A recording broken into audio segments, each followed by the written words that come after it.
Hello दोस्तों, welcome to exam preparation. और मैं आ गई आप लोगों के बीच हिंदी की एक नई टॉपिक के साथ। तो दोस्तों, आप लोग को पता है कि पिछली वीडियो में मैंने सूफी काव्य धारा से संबंधित महत्वपूर्ण प्रश्न पे बनाया था। तो उसी का सेकंड पार्ट लेके आज फिर हम हाजिर हैं।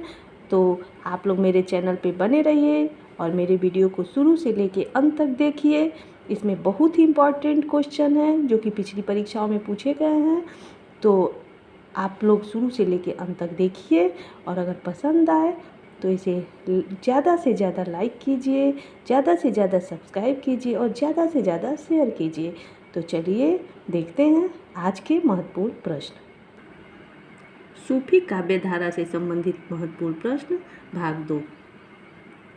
पहला क्वेश्चन है, हिंदू मग पर पाँव न राख्यो का बहुते जो हिंदी भाख्यो। ये काव्य पंक्ति है किस बोली में? अवधी बोली में। नेक्स्ट है, चंदायन के रचयिता हैं मुल्ला दाऊद। नेक्स्ट है, पद्मावत की विधा है प्रबंध काव्य। नेक्स्ट है, ज्ञानदीप के रचनाकार हैं शेख नबी। नेक्स्ट है, मधुमालती के रचनाकार हैं मंझन। नेक्स्ट है, वह कवि जिसने केवल अवधी भाषा में ही रचना की जायसी।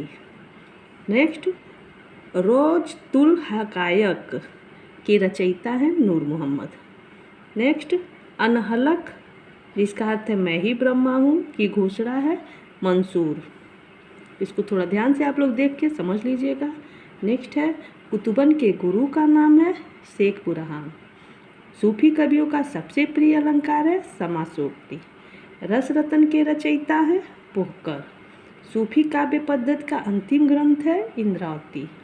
सूफी काव्य परंपरा का एक ग्रंथ है इंद्रावती। इसके रचनाकार कौन है? नूर मोहम्मद।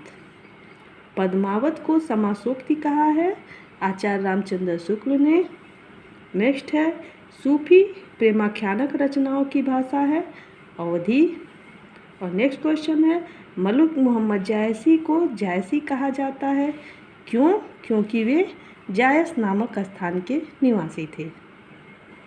जायसी के श्रृंगार में मानसिक पक्ष प्रधान है, शारीरिक गौण है। यह कथन है रामचंद्र शुक्ल का। पद्मावत में पद्मनी प्रतीक है परम सत्ता का। साधना की 4 अवस्थाओं शरीयत, तरीकत, हकीकत, मारिफत की भारतीय भक्ति मार्ग के साथ सही मार्ग में संगत क्या होगी? आचरण की संगत, शरीयत के साथ, तरीकत के साथ उपासना, हकीकत के साथ सत्यबोध और मारिफत का सिद्धावस्था।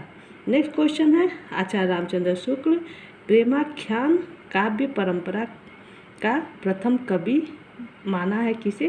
कुतुबन को। प्रेम चिंगारी रचना है अली शाह के। सुजान कुमार किस सूफी प्रेमाख्यान का नायक है? चित्रावली का।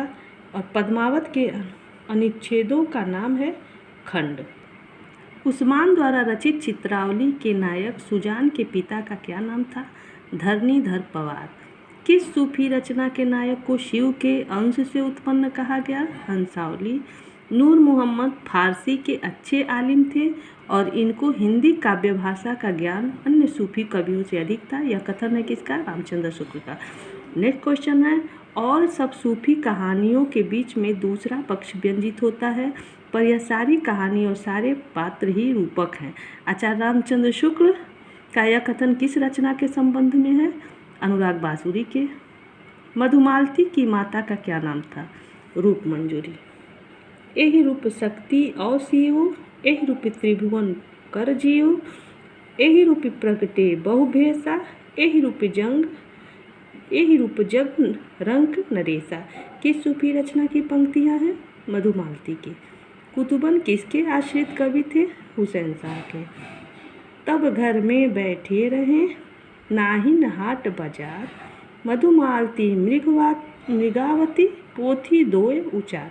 पंक्ति किस रचनाकार की है? बनारसी दास जैन की। उस्मान के गुरु का क्या नाम था? हाजी बाबा। सदा न रूप रहत है अंत न साय। किस सूफी रचनाकार की उक्ति है? नूर मोहम्मद। प्रेम काव्यों की 2 धाराएं स्पष्ट है, एक शुद्ध भारतीय प्रेम काव्य की और दूसरी सूफी रहस्यवाद की। कथन किस आलोचक का है? आचार्य विश्वनाथ प्रसाद मिश्र का।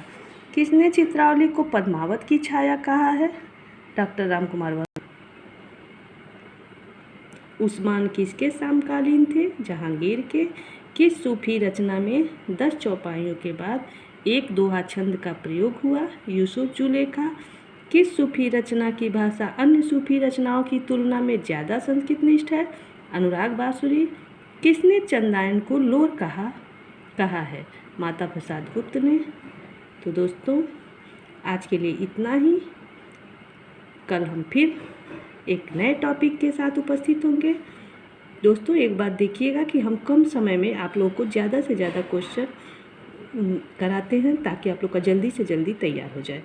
तो इसलिए आप लोग मेरे वीडियो को शुरू से लेकर अंत तक देखिए और मेरे चैनल पे बने रहिए।